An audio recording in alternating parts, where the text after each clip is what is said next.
Hello everyone, welcome to my YouTube channel. This is Meenal Kanjolia on my channel MK physics. तो आज हम जो topic discuss करने वाले हैं वो है रेक्टेंगुलर वेवगाइड। रेक्टेंगुलर वेवगाइड में जो भी सब टॉपिक हम पढ़ेंगे वो है first of all the definition, second structure of the waveguide, condition for the propagation of the waveguide and dominant mode. Fifth is cut off frequency, cut off wavelength, group velocity and impedance. इन सबको हम one by one deeply study करेंगे। तो सबसे पहले हम देखते हैं डेफिनेशन ऑफ द वेवगाइड। ठीक है, तो रेक्टेंगुलर वेवगाइड की जो डेफिनेशन है वो कुछ इस तरह है कि if the cross section of the tube is rectangular then the waveguide is called rectangular waveguide. ठीक है, अगर तो जैसा कि हम डिस्कस कर चुके हैं कि अगर हम किसी भी ट्यूब का क्रॉस सेक्शन अगर उसे रेक्टेंगल बना दें तो वो कौन सी वेवगाइड हो जाएगी? Rectangular waveguide. सेकंड जो है वो है हमारे पास स्ट्रक्चर ऑफ द वेवगाइड। तो इसका स्ट्रक्चर अगर हम देखेंगे तो वह किस तरह का होगा?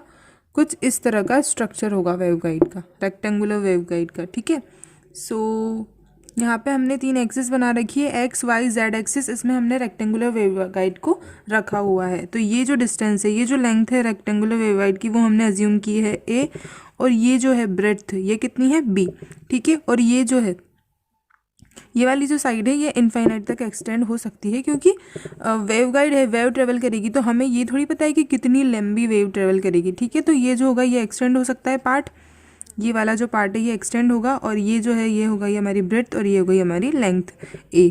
ठीक है, तो this is the structure of the wave guide. अब इसके अंदर क्या होगा? इसके अंदर इलेक्ट्रिक फील्ड और मैग्नेटिक फील्ड कंपोनेंट होंगे, और वेव किस तरह ट्रेवल करेगी? इस तरह जेड एक्सिस की डायरेक्शन में।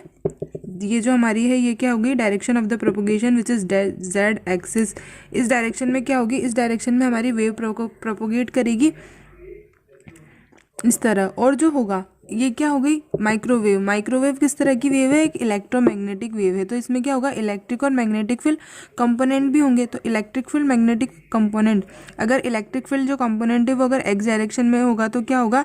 ई एक्स। और इसी तरह अगर इलेक्ट्रिक फील्ड कंपोनेंट अगर वाई डायरेक्शन में होगा तो वो कौन सा कंपोनेंट हो जाएगा? E Y.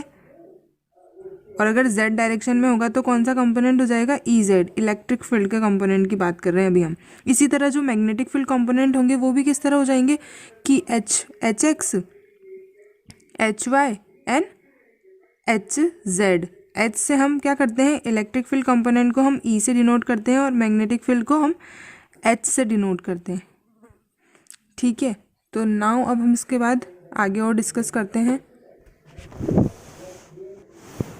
नेक्स्ट हम देखेंगे condition for the propagation of the EM waves. ठीक है, तो जो कंडीशन नेसेसरी है ईएम इलेक्ट्रोमैग्नेटिक वेव के प्रोपोगेशन के लिए, ठीक है, तो वो कौन सी कंडीशन है? सबसे जो कंडीशन है वो है कि जो वेवलेंथ है, वेवलेंथ ऑफ द वेव, जो हम वेवलेंथ प्रोपोगेट कर रहे हैं उसकी वेवलेंथ क्या होनी चाहिए? उसकी वेवलेंथ कम होनी चाहिए क्रिटिकल वेवलेंथ से। ठीक है, तो the condition for the propagation of EM wave, मतलब जो कंडीशन नेसेसरी है वो क्या होगी कि जो वेवलेंथ है वो क्या हो गई? कम होनी चाहिए क्रिटिकल वेवलेंथ से। ठीक है, तो क्रिटिकल वेवलेंथ ज़्यादा होनी चाहिए वेव गाइड की। ठीक है, तो और फ्रीक्वेंसी ऑफ द वेव क्या होनी चाहिए? फ्रीक्वेंसी जो होनी चाहिए वो ग्रेटर देन क्रिटिकल फ्रीक्वेंसी होनी चाहिए। ये जो दो कंडीशन है ये कंडीशन है necessary condition for the propagation of EM wave. मतलब जो फ्रीक्वेंसी ऑफ द वेव है जो हम प्रोपोगेट करा रहे हैं वो फ्रीक्वेंसी ज़्यादा होनी चाहिए as compare to critical frequency. Critical frequency कौन सी फ्रीक्वेंसी होती है? क्रिटिकल फ्रीक्वेंसी और क्रिटिकल वेवलेंथ होती है जो मिनिमम फ्रीक्वेंसी नीडेड है for the propagation. Critical frequency the minimum frequency needed for the propagation, and critical wavelength is the greatest wavelength needed for the propagation of the wave. ठीक है, तो अगर frequency ज़्यादा होगी तो जाहिर सी बात है कि उसकी वेवलेंथ कम होगी। वेव तो सेम ही है, उस वेव की फ्रीक्वेंसी ज़्यादा है तो क्या होगा? वेवलेंथ कम होगी। ठीक है, नेक्स्ट जो हम पढ़ेंगे TE mode in a rectangular wave guide. ठीक है, तो जैसे हम पहले डिस्कस कर चुके हैं कि टीई, टीएम और टीजेड, टीईएम तीन मोड होते हैं किसी भी वेव गाइड में। तो टीई मोड में क्या होता है? टीई मोड में क्या होता है? Electric field component in Z direction will be is equals to zero. E Z is equals to zero होता है टीई मोड में, और H Z is not equals to zero होता है टीई मोड में। ठीक है, तो हम इसको आगे और डिस्कस कर लेते हैं। E Z component is equals to zero and H Z is not equals to zero. So this implies that z component of the waveguide must exist in the waveguide for energy transmission। मतलब अगर electric field component exist नहीं कर रहा है तो magnetic field component को exist करना ही पड़ेगा, तभी तो एनर्जी ट्रांसमिट होगी। ठीक है, तो फ्रॉम हेल्महोल्ट्ज़ इक्वेशन हम जानते हैं कि del square H Z will be is equals to gamma square H Z. तो del square H Z upon del x square del square H Y upon del Y square plus del square H Z upon del Z square is equals to minus omega square mu epsilon H Z. ठीक है, अब ये जो हमने value लिखी है ये हमारे पास कहाँ से आई, तो इसको देखने के लिए अगर हमने gamma square is equals to omega square mu epsilon माना तो ये जो वैल्यू है ये हम डिराइव करेंगे कि ये आई कैसे। ठीक है, तो सबसे पहले हम देखते हैं कि मैक्सवेल्स इक्वेशन से हम ये जानते हैं, फ्रॉम मैक्सवेल्स इक्वेशन हम ये जानते हैं कि del cross E will be is equals to minus del B upon del T. ठीक है, तो डेल क्रॉस और हमने क्या कर दिया, डेल अपॉन डेल टी को जो मान लिया आयोटा ओमेगा हमने मान लिया। ठीक है, तो आयोटा ओमेगा मानने पर जब हम वैल्यू पुट करेंगे इस इक्वेशन में, इस फर्स्ट इक्वेशन में जब हम वैल्यू पुट करेंगे तो क्या होगा, del cross E will be is equals to minus iota omega, और हम जानते हैं कि B is equals to mu H होता है। ठीक है, यहाँ पे अगर हम लिखें तो b इज इक्वल्स टू क्या होता है, म्यू एच। तो यहाँ पे हमने वैल्यू लिख ली। अब हम अगेन कर लेंगे इस इक्वेशन में, तो क्या होगा, del cross E will be is equals to minus iota omega mu, del cross H की वैल्यू निकालनी है हमें। ठीक है, वैल्यू निकालनी पड़ती। तो फ्रॉम इस मैक्सवेल्स इक्वेशन से हम ये भी जानते हैं कि del cross b is equals to mu naught J vector plus mu naught del D upon del T. तो अगर हम म्यू नॉट नीचे ले जाएंगे तो बी अपॉन म्यू नॉट क्या हो जाएगा, एच। तो del cross H is equals to J vector plus epsilon del E upon del T. ठीक है, अब हम इसको फर्दर सॉल्व करेंगे। तो फर्दर सॉल्व करने पर क्या होगा कि जे की जो वैल्यू होती है वो क्या होती है, सिग्मा इंटू ई। सिग्मा यहाँ पे कंडक्टिविटी है और ई यहाँ पे क्या है, इलेक्ट्रिक फील्ड। तो सिग्मा इंटू ई क्या होता है, चार्ज डेंसिटी। ठीक है, तो del cross H is equals to sigma E plus epsilon del E upon del T. इस अब जो हमने जो पहले जो इक्वेशन में कर लिया था which is del cross E is equals to minus iota omega del cross H. तो इस इक्वेशन से हम क्या करेंगे, डेल क्रॉस एच की वैल्यू पुट करेंगे। ठीक है, यहाँ पे हमने ई वेक्टर कॉमन ले लिया है तो ये वैल्यू हम पुट करेंगे यहाँ पर। तो del dot E is equals to minus del square E is equals to minus iota omega mu sigma plus iota omega epsilon E vector. ठीक है, तो अगर अब हम एक कंडीशन और लेंगे, फ्री स्पेस में हम जानते हैं कि जो चार्ज डेंसिटी होती है, फ्री स्पेस में जो चार्ज डेंसिटी होती है वो क्या होती है, ज़ीरो। तो डेल डॉट ई जो यहाँ पे हमारे पास इक्वेशन है, del dot E is equals to rho upon epsilon. ये सारी मैक्सवेल्स इक्वेशन है जो आपने प्रीवियस क्लासेस में पढ़ी होंगी। ठीक है, तो अगर रो ज़ीरो होगा तो क्या होगा, del dot E is equals to zero. तो यहाँ पर del dot E is equals to zero अगर हम पुट करेंगे तो फिर हमारी इक्वेशन क्या बनेगी, ये which is gamma square E is equals to minus iota omega sigma mu plus del omega square mu epsilon E vector. ठीक है, तो ये जो इक्वेशन है ये इक्वेशन हम जानते हैं। तो यहाँ पे जो गामा स्क्वायर, इन दोनों इक्वेशन को अगर हम कंपेयर करें तो गामा स्क्वायर की वैल्यू क्या निकल कर आएगी, ये minus iota sigma omega mu plus omega square mu epsilon. ठीक है, गामा स्क्वायर की वैल्यू, इस गामा स्क्वायर को क्या हम क्या कहेंगे, इंट्रिंसिक प्रोपोगेशन कांस्टेंट। यहाँ पे गामा स्क्वायर क्या है, इंट्रिंसिक प्रोपोगेशन कांस्टेंट। अब हम अज्यूम करते हैं कि sigma is equals to zero है। Sigma is equals to zero है तो गामा स्क्वायर क्या बचेगा, ओमेगा स्क्वायर म्यू एप्सिलॉन। इनकी वैल्यूज़ जब हम इक्वेशन 1 में पुट करेंगे तब क्या होगा, आइए देखते हैं। ठीक है, तो अब हम देखते हैं कि del square H Z upon del x square plus del square H Z upon del Y square plus del square H Z upon del Z square is equals to gamma square की हमने यहाँ पे value put कर the equation 1 में, omega square mu epsilon H Z. ठीक है, ये हो गई हमारे पास इक्वेशन आ गई। अब इसके बाद क्या करेंगे हम, इसके बाद हमने माना है कि del square del Z square is equals to gamma G square. ठीक है, ये सब हमें अज्यूम करना पड़ रहा है सॉल्यूशन निकालने के लिए। ठीक है, तो अब हम इसको जब वैल्यू पुट करेंगे तो from the solution of the above equation इसकी वैल्यू यहाँ पे पुट करेंगे, बट उससे पहले हम ये देख लेते हैं कि सॉल्यूशन क्या होगा। तो H Z is equals to H Z naught is a function of X and Y, क्योंकि गामा जेड स्क्वायर की भी हम ये वैल्यू रख देंगे तो जो ये एच जेड है ये किस चीज़ का फंक्शन बचेगा, एक तो एक्स और वाई का फंक्शन बचेगा। ठीक है, और ई की पावर माइनस गामा जेड मतलब प्रोपोगेशन किस डायरेक्शन में है, जेड डायरेक्शन में। और एच जेड नॉट, ये जैसे मैंने आपको बताया अभी कि एच जेड नॉट जो किसका फंक्शन है, एक्स का और वाई का फंक्शन है। ठीक है, अब ये जो वैल्यू है ये हम एच जेड नॉट की जगह अगर रखें तो हमारा एच जेड क्या हो जाएगा, H Z will be equals to X X Y Y ई की power minus gamma Z C पे।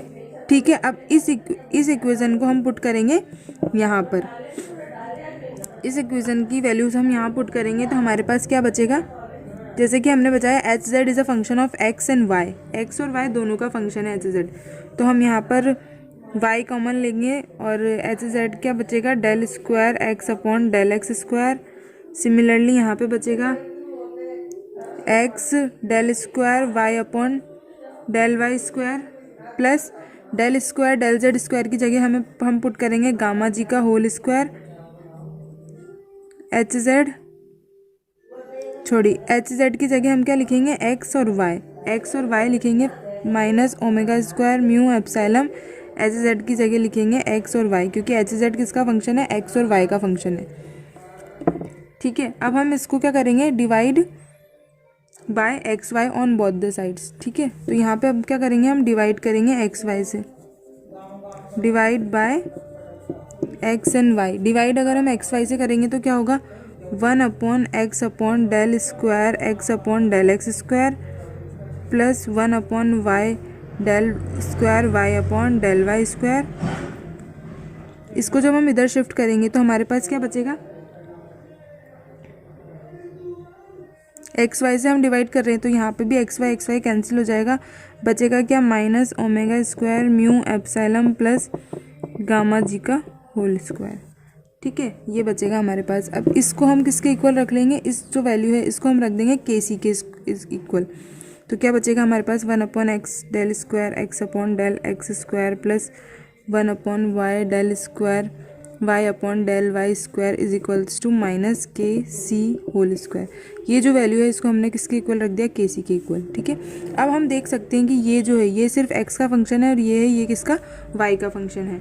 ठीक है, नाउ द ये फर्स्ट जो टर्म है ये एक्स पे डिपेंड कर रही है, सेकंड टर्म वाई पे डिपेंड, इस तरह लिख सकते हैं के सी की जगह हम लिख सकते हैं 1 upon x del square x upon del x square will be is equals to k x square minus k x square and 1 upon Y del square Y upon del Y square will be is equals to minus k Y square. ठीक है, तो जब हम इसको यहाँ पे लिखेंगे तो यहाँ पे x आएगा और हमारी इक्वेशंस क्या बन जाएगी, हम यहाँ पे इसको मल्टीप्लाइड करेंगे, x आएगा तो हमारी जो इक्वेशन फॉर्म होगी उसके बाद वो कौन सी इक्वेशन फॉर्म होगी, वो होगी del square x upon del x square plus K x square X is equals to 0। Second जो इक्वेशन होगी वो होगी del square Y upon del Y square plus के Y square Y is equals to 0।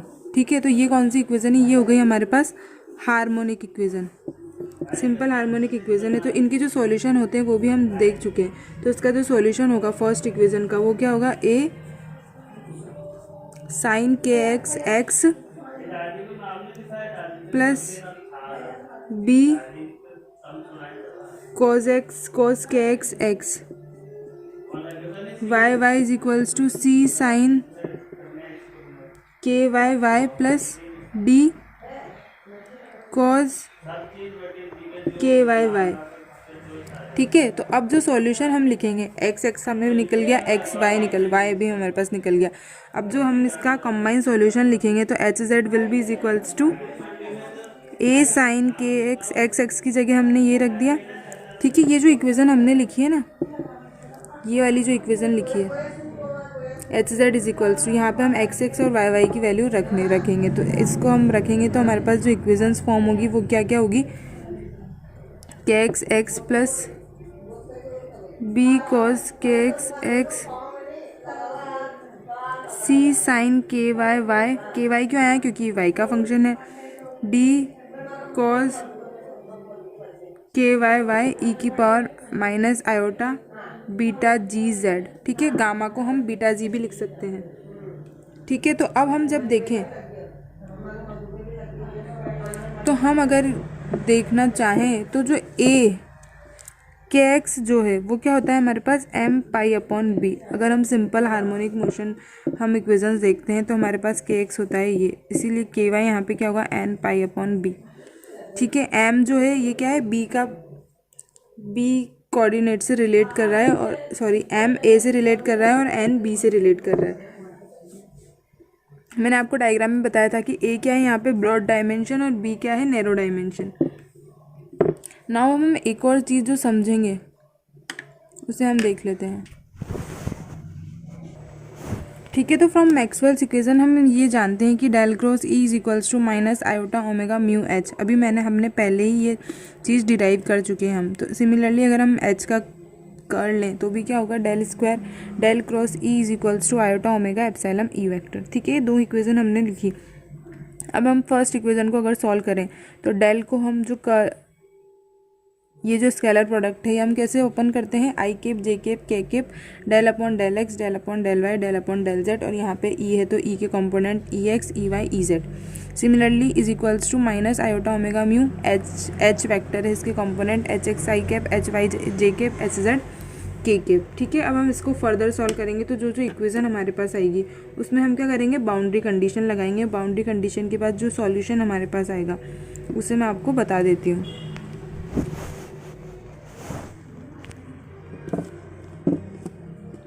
ठीक है, तो यहाँ पे जो इलेक्ट्रिक फील्ड और मैग्नेटिक फील्ड की जो वैल्यू निकल कर आएगी वो क्या आएगी, E X is equals to omega mu H Y upon beta G and E Y is equals to minus omega mu H X upon beta G, और E Z is equals to zero है क्योंकि हम T E mod में बात कर रहे हैं तो E Z is equals to zero है। एच एक्स जो आएगा एच एक्स क्या आएगा यहाँ पर minus iota beta G H del H Z upon L del X H Y is equals to minus iota beta G upon K C square del H Z upon L Y. ठीक है, ये जो final solution आपके पास निकल कर आएगा वो आएगा, और ये जो इक्वेशन होगी equation of the propagation of the magnetic wave H Z is equals to B dash cos m pi x upon a cos n pi y upon b e की power minus iota beta g z. Next जो हमारे पास topic था वो था इसकी characteristic, मतलब cut off frequency cut off wavelength ये। But उसे देखने से पहले हम इसमें ये देख लेते हैं कि ये जो हमने टी मोड निकाला इसमें जो डोमिनेंट मोड होगा वो कौन सा मोड होगा। ठीक है, तो आइए हम डोमिनेंट मोड समझ लेते हैं।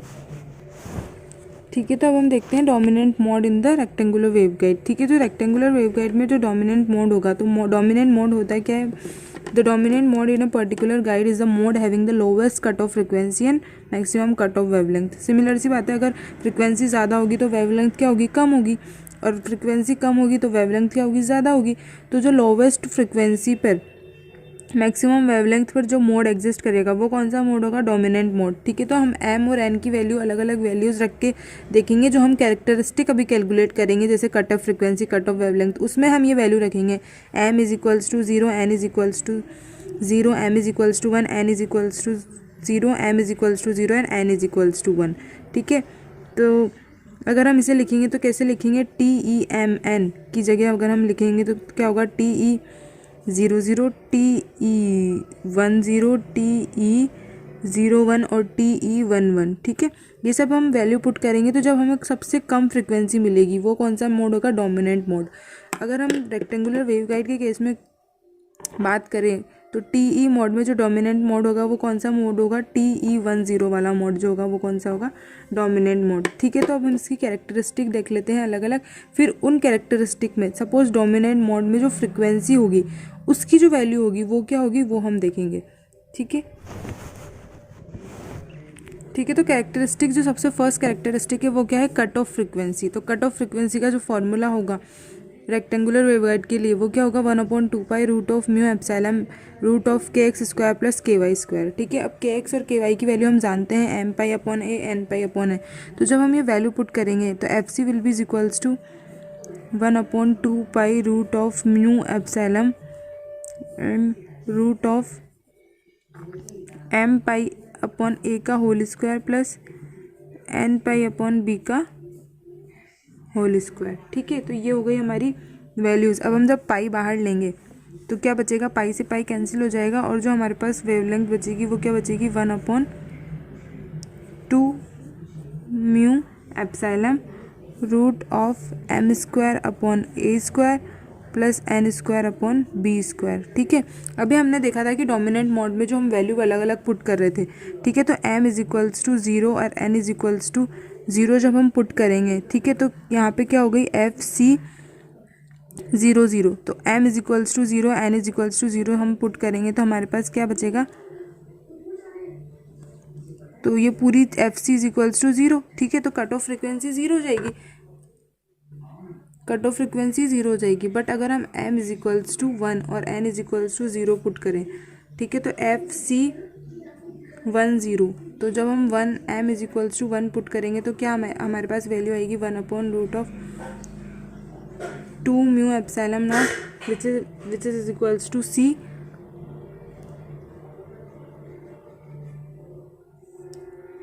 Root of 1 upon a square plus 0।